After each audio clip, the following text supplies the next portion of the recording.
Ask मुफ्ती मुजीब रहमान।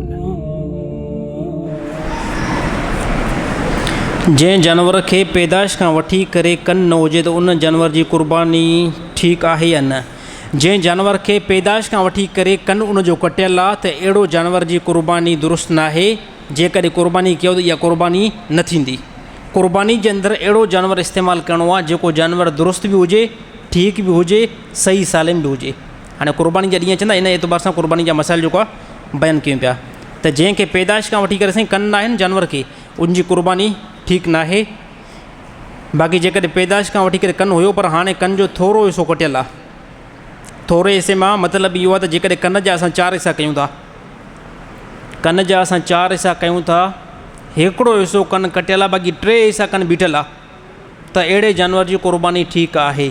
पर जेकॾहिं अक्सर हिसो कटियल आहे कन जो, अक्सर हिसो कटियल आहे, मसलन तौरु अधु कटियल आहे या 3 हिसो कटियल आहे, हिकिड़ो हिसो बीठो आहे, अहिड़े जानवर जी बि कुर्बानी ठीकु न आहे।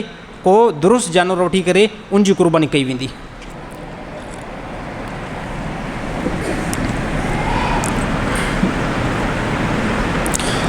अगरि कुर्बानी जो जानवर इंतिहाई कमज़ोर हुजे त उनजी कुर्बानी ठीकु आहे या न आहे। नाजाइज़ अहिड़े जानवर जी कुर्बानी जेको इंतिहाई कमज़ोर आहे।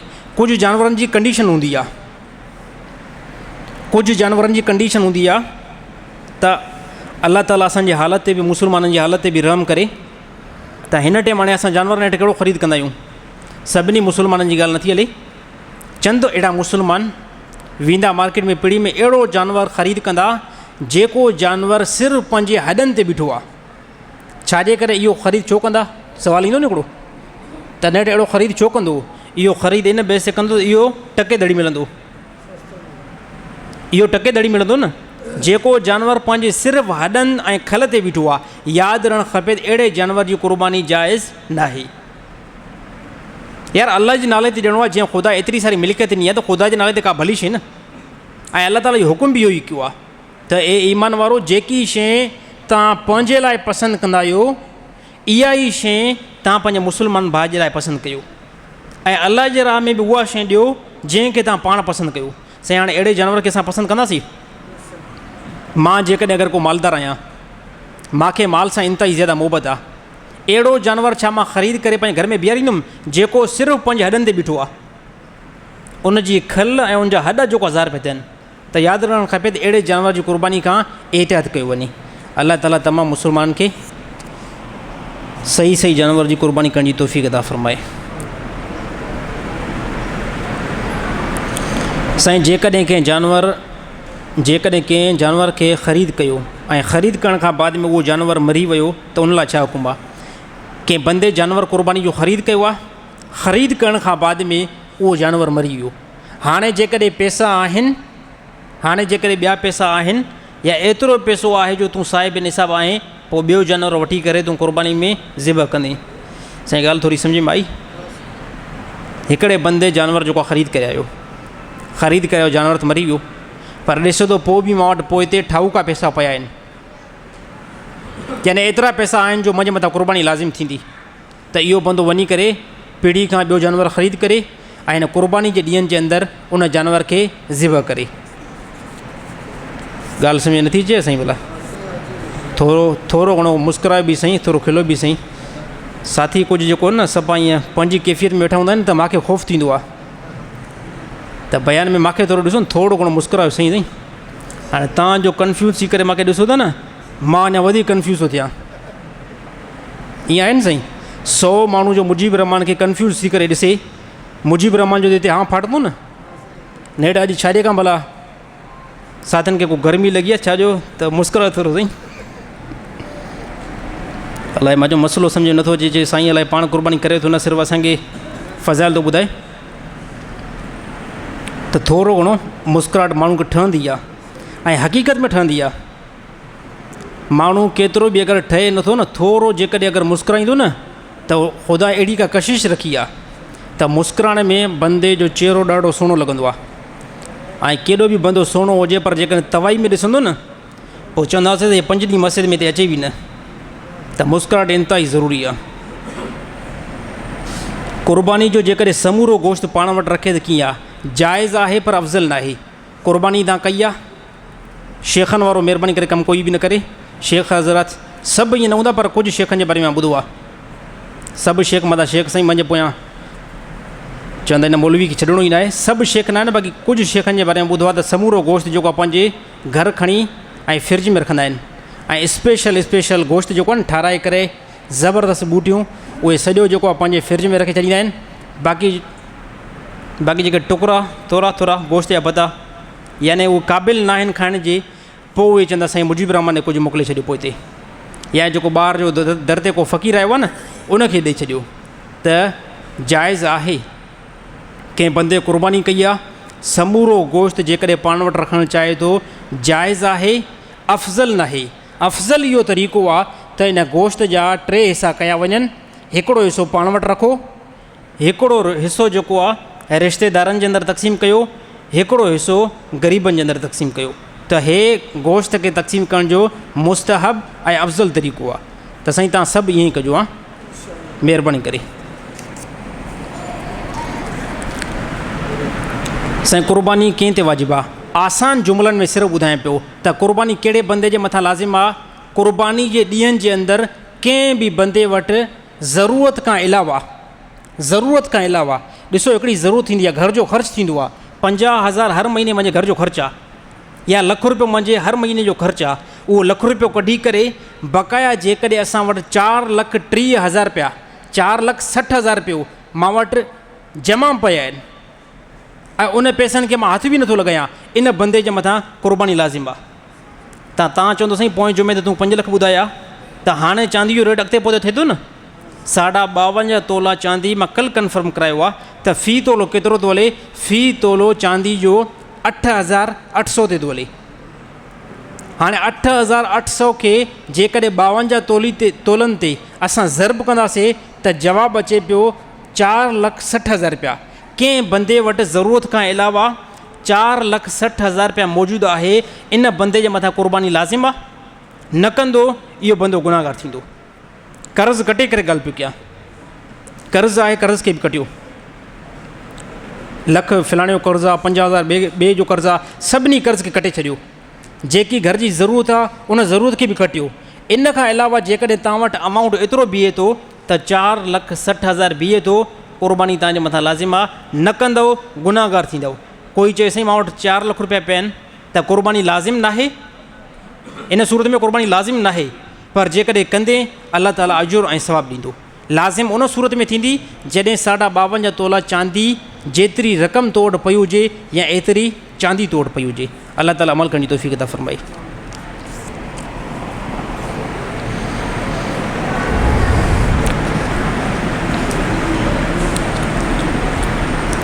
ईद नमाज़ खां पहिरियां क़ुर्बानी करणु कीअं आहे? जेकॾहिं कंहिं बंदे ईद नमाज़ खां पहिरियां क़ुर्बानी कई त उनजी क़ुर्बानी अदा कई वेंदी आहे न? अहिड़ी जॻह ते ईद नमाज़ खां पहिरियां क़ुर्बानी करणु दुरुस्त आहे जंहिं जॻह ते ईद नमाज़ नथी पढ़ी वञे। अहिड़ो को ॻोठु आहे जिते ईद नमाज़ थींदी न आहे,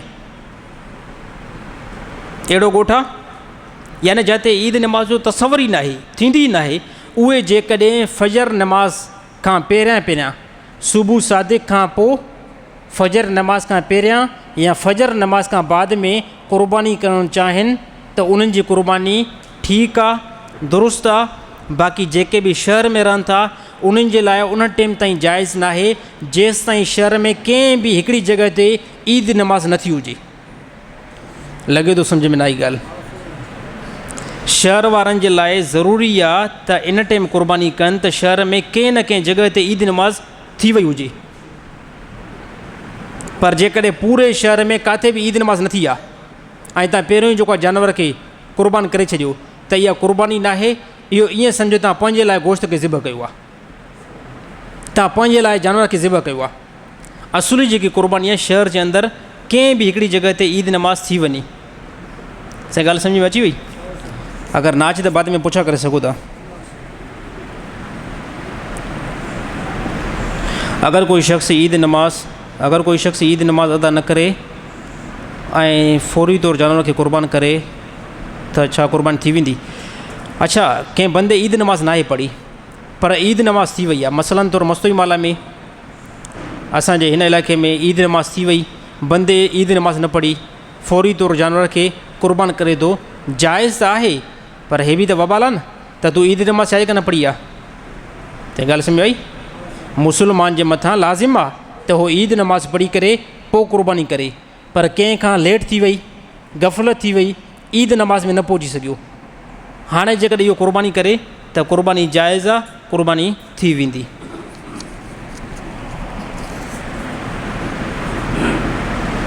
अगरि को जानवर पेरनि खां लंगड़ो हुजे त उनजी क़ुर्बानी जो हुकुम छा आहे? जेकॾहिं पेर खां लंगड़ो आहे, उन पेर जो सहारो वठी करे घुमे थो, त अहिड़े जानवर जी क़ुर्बानी जाइज़ आहे। जानवर खे घणा पेर हूंदा आहिनि साईं? 4 या 3? अच्छा 4 हूंदा आहिनि।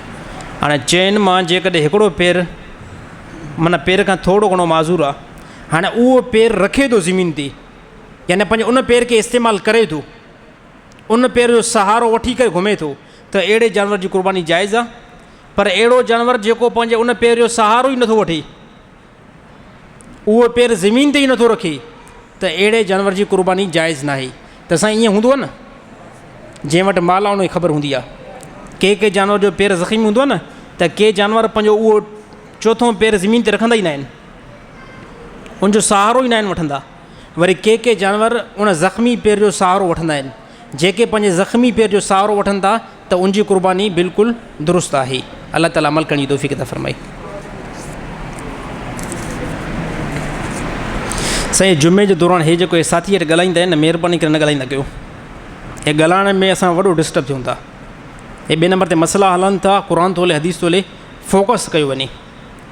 ऐं ॿी साथी हिननि खे बि मां नसीहत कंदुमि जेके नमाज़ खां बाद में बिल्कुलु आख़िरी टाइम में ईंदा आहिनि, बिल्कुलु आख़िरी टाइम में ईंदा आहिनि। ऐं आख़िरी टाइम में कहिड़ो तरीक़ो इस्तेमालु कंदा आहिनि? हे सॼी मस्जिद अंदरि फुल लॻी पई आहे, विरांडो बि फुल लॻो पियो आहे। हाणे आख़िरी में या लास्ट में वज़ू था कनि उते, हाणे उतां वज़ू करे साईं मुजीब रहमान जे बिल्कुलु क़रीब अची करे वेंदा। त हाणे केतिरनि खे तव्हां लताड़े आहियो, केतिरनि खे लताड़े आहियो? त हे तरीक़ो दुरुस्त न आहे, हे ग़लति आहे। नमाज़ ते अचो था, जंहिं जॻह ते तव्हांखे सहूलियत थिए थी, जॻह मिले थी, बिस्मिल्लाह रहमान रहीम करे उते वेही रहो बसि। बाक़ी हे जेको असां लताड़ींदा ईंदा आहियूं, लताड़ींदा ईंदा आहियूं, ॾिसो हे जुर्म त आहे न यार। हिकिड़ो बंदो आयो आहे 1 बजे, मुजीब रहमान जे क़रीब बीठो आहे, ऐं ॿियो बंदो आयो आहे 2 बजे। हाणे केतिरनि माण्हुनि खे तव्हां लताड़ींदा ईंदो? त हे तरीक़ो ठीकु न आहे। 2 नंबर ते ख़ुतबे में असां वॾी ग़लती था कयूं, जेकी न करणु खपे, इंतिहाई वॾी ग़लती। उहा कीअं? ख़ुतबो स्टार्ट थी वियो आहे, को साथी मथे बीठो आहे, को साथी हेॾे थो ॾिसे, को कंहिंसां गपशप थो करे, को मोबाइल थो ऑन करे। हालांकि इहो ख़ुतबो जेको पढ़ियो वेंदो आहे न अरबी में, इहो ईअं सम्झो नमाज़ आहे। हे ॻाल्हि सम्झो आई? असां ॾिसो ज़ोर नमाज़ जे अंदरि घणियूं रकातूं पढ़ंदा आहियूं, ऐं जुमे में घणियूं? 2 छो घटि थी वियूं? 2 इन बेस ते घटि थी वियूं त असां जेको ख़ुतबो पढ़ियो आहे न, इहा क़ाइम मक़ाम 2 रकात नमाज़ आहे। ऐं नमाज़ जे दौरान तव्हां इहा हरकत कयो त ठीकु न आहे। ख़ुतबो हले, ख़ामोश थी वियो बिल्कुलु। कोई साथी हथु हणे ॻाल्हाइण जी कोशिशि करे, जवाबु नाहे ॾियणो जेसि ताईं ख़ुतबो कंप्लीट न थिए। जेकॾहिं कोई हथु हणण जी ज़रूरत करे न, कोशिशि करे न, ॻाल्हाइणु चए न, त ख़ामोश वेठा हुजो, जवाबु बिल्कुलु नाहे ॾियणो।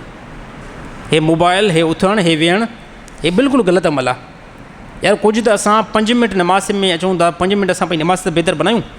अल्लाह ताला अमल करण जी तौफ़ीक़ अता फ़रमाए। अगरि कंहिं जानवर खे तमामु वॾी ख़ारिश हुजे, इंतिहाई कमज़ोर हुजे, उनजी क़ुर्बानी नाजाइज़ क़ुर्बानी। अहिड़े जानवर जी, ख़ारिश वारे जानवर जी क़ुर्बानी जाइज़ न आहे, जेको पंहिंजी ख़ारिश जे करे घणो कमज़ोर थी वियो हुजे। क़ुर्बानी जो गोश्त कसाई खे उजरत में ॾियणु कीअं आहे? नाजाइज़ आहे। तव्हां कसाई खे वठी आया आहियो, जानवर ज़िबह कयो आहे तव्हां, हाणे तव्हां कसाई खे छा था चओ? पैसा नथो ॾियां, बसि उन पैसनि में गोश्त खणी वञु। नाजाइज़, हराम अमल आहे, इहो दुरुस्त न आहे। बल्कि कसाई खे अलॻि पैसा ॾिना वेंदा। असां वटि सभु मुस्लमान कसाई खे पैसा ई ॾींदा आहिनि, पर मतां कंहिंजे ज़हन में इहा ॻाल्हि अचे त मां वटि पैसा न आहिनि, हाणे बसि कसाई खे चवां थो 6-7 किलो गोश्त खणी वञु या 10 किलो गोश्त खणी वञु। यादि रखणु खपे इहो नाजाइज़ अमल आहे, हे ठीकु अमल न आहे, इन खां बचणु खपे।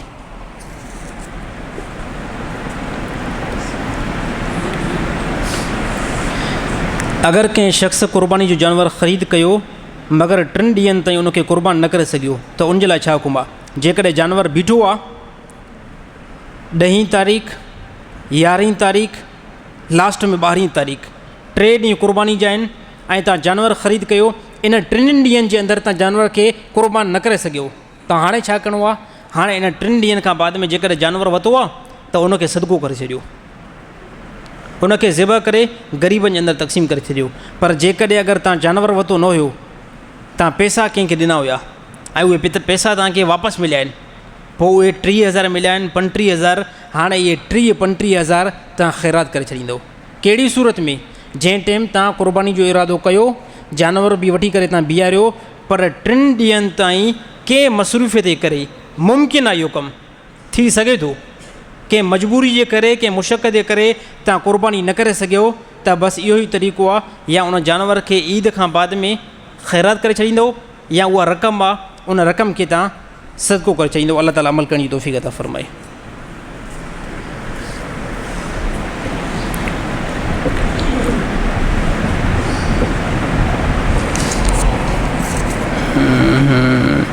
निकाह खां पोइ रुख़सती जे वक़्तु कुंवार जे मथे ते क़ुर रखणु कीअं आहे?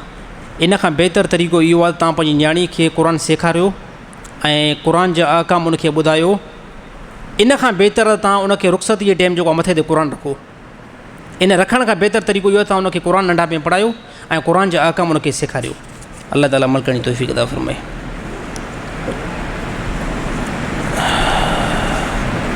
हिकु वाक़ियो बयानु कयो वेंदो आहे त नबी सल्लल्लाहु अलैहि वसल्लम हिकु दफ़े खजूर खाई रहिया हुया ऐं खोखड़ियूं हज़रत अली साईं जे क़रीब रखे रहिया हुया ऐं बाद में हज़रत अली साईं खे नबी सल्लल्लाहु अलैहि वसल्लम फ़रमायो त तूं एतिरियूं खजूर खाई वई ऐं हज़रत अली साईं फ़रमायो त या रसूल अल्लाह मां त खजूर खाई वियुमि, तव्हां खजूर सां गॾु खोखड़ियूं बि खाई वियो, छा इहो वाक़ियो दुरुस्त आहे या न आहे? कंहिं बि सही सनद सां, कंहिं बि सही कुतुब मां इहो वाक़ियो साबित न आहे। अलबत्त तमामु उलमा इन वाक़े खे मौज़ू बयानु कयो आहे, त तमामु जेके ख़तीब आहिनि अहिड़े वाक़िअनि खां वाक़े खे बयानु करण खां एहतियात कनि। मां काफ़ी वाक़िया नोट कया आहिनि जेके वाक़िया हदीस न आहिनि पर काफ़ी जेको आहे ख़तीब बयानु कंदा आहिनि। हाणे हे बि जेको वाक़ियो आहे इहो वाक़ियो किथे बि साबित न आहे त नबी सल्लल्लाहु अलैहि वसल्लम खजूर खाई रहिया हुया ऐं खजूर जूं खोखड़ियूं हज़रत अली साईं जे क़रीब रखे रहिया हुया ऐं पोइ आख़िरी में नबी सल्लल्लाहु अलैहि वसल्लम मज़ई अंदाज़ में इहो फ़रमायो त ए अली तूं एतिरियूं खजूर खाई वई ऐं हज़रत अली साईं इहो जवाबु ॾिनो साईं मां त खजूर खाई वियो आहियां, तव्हां खजूर सां गॾु खोखड़ियूं बि खाई विया हो। हालांकि कंहिं हद ताईं इहा तोहीन आहे, इहा तोहीन आहे। त अहिड़े वाक़िअनि खां जेको वाक़िआ सही सनद सां साबित न आहिनि, तमामु ख़तीब हज़रात अहिड़े वाक़े खां एहतियात करण जी कोशिशि कनि। जी अल्फाज़ इहे बिल्कुलु ग़लति आहिनि, छो त इहो मां ॾिठा आहिनि कंहिं ख़तीब जेको आहे बयानु कया आहिनि। अल्लाह ताला उनखे बि जेको आहे सम्झ नसीब अता फ़रमाए। हिकिड़ो ॿियो मां नंढो हिकिड़ो मैसेज ॾियणु चाहींदुमि त असांजा काफ़ी सिंध खां जेके बि साथी हज ऐं उमिरि ते वञनि था त कुझु बदमाश माण्हू छा था कनि त उन्हनि जे नाले ते फेक ID ठाहिनि था। मां हिकिड़ो नंढो मिसाल ॾियां, मुजीब रहमान जेकॾहिं वियो उमिरि ते त हाणे साईं असांजो मुख़्तलिफ़ ID तो ठहियल आहिनि न, मुंहिंजे नाले सां ठहियल आहिनि, जिते मुंहिंजा बयान था हलनि, या अहिड़ी तरह सभिनी माण्हुनि जा फेसबुक ठहियल आहिनि। यानी मां सम्झंदो आहियां असांजे पूरी मस्जिद में कोई बि अहिड़ो साथी न हूंदो जंहिंजो फेसबुक अकाउंट न ठहियल हुजे, सभिनी ठहियल आहिनि। पोइ कुझु बदमाश माण्हू आहिनि, कुझु एतिरा जो बदमाश माण्हू जेके ज़ालिम ऐं ज़ालिम जा पुट आहिनि, जेके उन ई नाले सां ID ठाहिनि था, उहा ई तस्वीर लॻाइनि था ऐं पोइ उन्हनि जे दोस्तनि खे जेको आहे फॉलो करे पोइ उन्हनि ॾे मैसेज था कनि, साईं मां मुजीब रहमान सऊदी अरब आयो आहियां कुझु टाइम जे लाइ, हाणे मां कुझु पैसा तुंहिंजी तरफ़ मोकिलियां थो, तूं मुंहिंजो दोस्त आहे, हाणे इहे पैसा तूं मुंहिंजा पाण वटि रखिजांइ। पैसा मोकिलींदा न, हे हिकिड़ी अटकल ठाहींदा। पोइ हाणे साईं मसलन तौरु मां जो वियुमि, मां उस निसार साहिब ॾे फेसबुक ते इहो मैसेज कयुमि, हाणे साईं निसार साहिब खे नाले जो हुई न, हे साईं मुजीब रहमान जी ID आहे या ॿिए कंहिं बदमाशी ID आहे, हे नेट आहे कंहिंजी? पोइ साईं एतमाद कयो त वाक़ई हे साईं मुजीब रहमान ई आहे, हे साईं मुजीब रहमान आहे। पोइ इहा हिकिड़ी अटकल ठाहींदा त मां तुंहिंजी तरफ़ पैसा मोकिलियां थो, मां जीअं जो मोटी ईंदुमि इहे पैसा मूंखे वापसि ॾिजांइ। पोइ वरी 5-10 मिंट खां बाद में चवंदा अरे यार मूंखे हिते पैसनि जी ज़रूरत पई आहे, मूंखे पैसनि जी ज़रूरत पई आहे, हाणे अकाउंट नंबर मोकिलियां थो, मां ॾे 1 लख रुपयो मोकिल, जीअं जो मां उमिरि खां मोटी अचां थो न, इहो 1 लख रुपयो मां तोखे वापसि ॾेई छॾींदुमि। यकीन कयो इहो चङनि भलनि सां फ्रॉड ठहियो आहे। असांजे सिंध में जेके रहंदा न 80% माण्हू सां इहो फ्रॉड थियो आहे, 80%। त फेसबुक तां कोई बि मैसेज अचे, व्हाट्सअप नए नंबर तां फ़ोटो मुजीब रहमान जो रखियलु आहे, मैसेज अचे त मां मुजीब रहमान ॻाल्हायां थो। मां हिकिड़ो मिसाल थो ॾियां यार, तव्हांजा दोस्त बि नंबर चेंज आहे, कंहिं क़िस्म जो कोई बि ज़रूरत न आहे तकड़ में फ्री थियण जी, तकड़ में पैसा मोकिलण जी। यार जेकॾहिं मुंहिंजो दोस्त आहे साईं मुजीब रहमान आहे, साईं मुजीब रहमान सां डायरेक्ट फ़ोन ते ॻाल्हाए न, जेको उमिरि ते वियो आहे हिन वटि चङो पैसो हूंदो त उमिरि ते वियो आहे न। इहो कहिड़ो उमिरि ते वियो जेको हितां वियो उमिरि ते वई पैसा वरी मूंखां घुराए, हे कहिड़ी जेकी आहे फिल्म आहे। त जेको बि असांजो साथी उमिरि ते वेंदो, हज ते वेंदो, उहो कॾहिं बि जेको आहे हितां सिंध खां पैसा सऊदी अरब न घुराईंदो। हे ॻाल्हि सम्झण जी आहे, छाजे करे हिन वटि एतिरी बजट हुई जो होॾे वियो आहे। बाक़ी इहो इंतिहाई वॾो फिराड हले थो। ॾिसो असांजा बि बयान काफ़ी सिंध में न बल्कि अल्हम्दुलिल्लाह काफ़ी इलाइक़नि मिलनि था। मां बि हिकिड़ी पंहिंजी वज़ाहत ॾियणु चाहियां थो त मुंहिंजे नाले सां पोइ चाहे उहो फेसबुक हुजे, टिकटॉक हुजे, यूट्यूब हुजे, कंहिं बि मुंहिंजे नाले सां ID ठहियलु आहे, कोई बि साथी पैसा घुरण जी कोशिशि करे त मुजीब रहमान जो सां वास्तो ई न आहे। मूंखे जेकॾहिं करे पैसा घुरण जी ज़रूरत पवंदी, मुंहिंजो ऑफिशियल नंबर आहे, मां उहो ॿुधाए थो छॾियां, वज़ाहत में उहो ॿुधाए थो छॾियां 03133536272, हे मुंहिंजो नंबर आहे। अगरि मूंखे कंहिं बि जमायती का पैसा घुरण जी ज़रूरत पवंदी डायरेक्ट मां कॉल कंदुमि। बाक़ी जेकॾहिं कोई बि फेसबुक जे ज़रिए सां, टिकटॉक जे ज़रिए सां, यूट्यूब जे ज़रिए सां मुजीब रहमान जो नालो लिखियलु आहे, मुंहिंजो फ़ोटो लॻल आहे, उन में मुंहिंजा बयान पियल आहिनि, पैसा घुरण जी कोशिशि करे थो, मुजीब रहमान न आहे, मुजीब रहमान जे लिबास में ॿियो को बदमाश वेठो आहे जेको तव्हांखे लुटे थो। जी साईं, आवाज़ नथो अचे साईं। न साईं, उहो गवर्नमेंट जा बि ज़रिए ॾबा लॻा पिया आहिनि। हा, जेको एतिरो सारो ट्रिक ठाहे करे वेंदो, बराबरि वॾो फिराड आहे साईं, चङो भलो फिराड आहे। हिकिड़ो वाक़ियो नंढो यार ॿुधाए छॾियां थो तव्हांखे फिराड जो। हे असांजो मसो ई मल्हा आहे अलीआबाद मलो, हिते हिकिड़ो शख़्स आयो अॼु खां 7-8 साल पहिरियां, 10 साल पहिरियां, हिकिड़ी फीमेल औरत उन सां कठे हुई। उन चयो यार असांजो मसइलो थी पियो आहे, हे मुंहिंजी न्याणी आहे, हिन जो मां अॼोके ॾींहं में किथे निकाह करे जान छॾायां। अॼोके ॾींहं में रस्ते में बीह करे ॻाल्हि पियो करे हिते बदमाश। त माण्हुनि चयो यार हे नेट कहिड़ो सीन आहे, पुछा कयोसीं छा नेट मसइलो आहे। चए मसइलो इहो आहे त असांजो किथे मामिलो ख़राबु थियो आहे, यानी असांजी किथे लड़ाई थी आहे, वॾी दुश्मनी आहे, असांजा अक्सर माण्हू मरी विया आहिनि, हिकिड़ी न्याणी बची आहे। हाणे मां सोचां थो हिन जो किथे निकाह करे जान छॾायां, हिन जो किथे मां निकाह करे जान छॾायां। त इन इलाइक़े में नालो हुनजो मेंशन न कंदासीं। मक्सी हिकिड़ो साथी हुयो, इन अलीआबाद महले में ई वेठो हुयो। उन चयो त रस्ते में ॾिठो साईं थोरो शोर बि थी वियो, काफ़ी माण्हू बीहजी विया। उन चयो ठीकु आहे तव्हां असांजे घर अचो, पोइ मामिलो सेट कयूं था, असांजे घर अचो। साईं उहो हर मां अकेलो पाण हुयो, उन सां गॾु हिकिड़ी छोकिरी हुई जेकी बिल्कुलु जवान हुई। चई छा मसइलो आहे? चई यार मां न्याणी ॾियणु चाहियां थो, अॼोके ॾींहं जे अंदरि निकाह ॾेई करे मां जान छॾायां। उनखे साईं ॾिठूं साईं वाक़ई छोकिरी बि यंग लॻी पई आहे। हुनजो ठीकु आहे केतिरे में सौदो कंदी? मिड़ई चई 2-3 लख में सौदो कंदासीं। हा भाउ ठीकु आहे, सेटिंग थी वई मुकमल। हाणे राति ॾिसो हे ॾींहं जो सेटिंग थी आहे, वरी राति जो निकाह पियो थिए। राति जो निकाह हिते साईं असांजो साईं यासीन साहिबु असांजो उस्ताद बि रहियो आहे, हाणे इंतकाल करे वियो आहे, अलाह ताला उनजी मग़फ़िरत अता फ़रमाए। साईं यासीन ॾिया चई साईं असां निकाह पढ़ाईंदासीं, निकाह पढ़ाईंदासीं। राति जो टाइम साईं चयो यार इहो निकाह ईअं थींदो, नेट को रिश्तेदारी हूंदी त निकाह हूंदो न, कंहिं बंदे सां डीलिंग एतिरी थी आहे जो निकाह पढ़ाइनि था न। साईं वञी करे राति जो निकाह पढ़ायो। हिकिड़ी राति गुज़री, पोइ सुबुह सां उहो बदमाश ॾिसो न जेको छोकिरी वठी आयो, एतिरो त बदमाश हुयो न। सुबुह सां जीअं थियो चई यार हाणे हीअं कयो, हिकिड़ी दावत मुंहिंजी खाओ, मुंहिंजी न्याणी आहे। मां चवंदो हाणे पोइ अलाए 10 सालनि खां पोइ मुलाक़ात थिए, अलाए 20 सालनि खां पोइ हिकिड़ी मां चवंदो मुंहिंजी दावत खाओ। पोइ हुननि हरमान चयो यार हे जेको दावत ते वठी वेंदो न, लॻे ईअं थो मथां हे असां सां 2 नंबरी करे। चई यार हलो हे फ़लाणी जॻह ते मुंहिंजो घरु आहे, तव्हां मां सां हलो। हुन चयो अकेलो मां न हलंदुमि, मां को पंहिंजो साथी खणंदुमि। यार चए फ़लाणी जॻह ते त असांजो घरु आहे, फ़लाणी जॻह ते आहे। मुंहिंजो जेकॾहिं अहिड़ो 2 नंबरी को मौक़ो हुजे हा त मां राति तो वटि रहां हा, मां पंहिंजी न्याणी जो निकाह तोखे ॾियां, ईअं थोरी कयां भला। निकाह बि थी वियो आहे। हिन जो ठीकु आहे भाउ हलूं था। मोटरसाइकिल ते साईं त चढ़िया आहिनि अलीआबाद मलिक आहे, मस्तो ई माला में हिते पहुता आहिनि।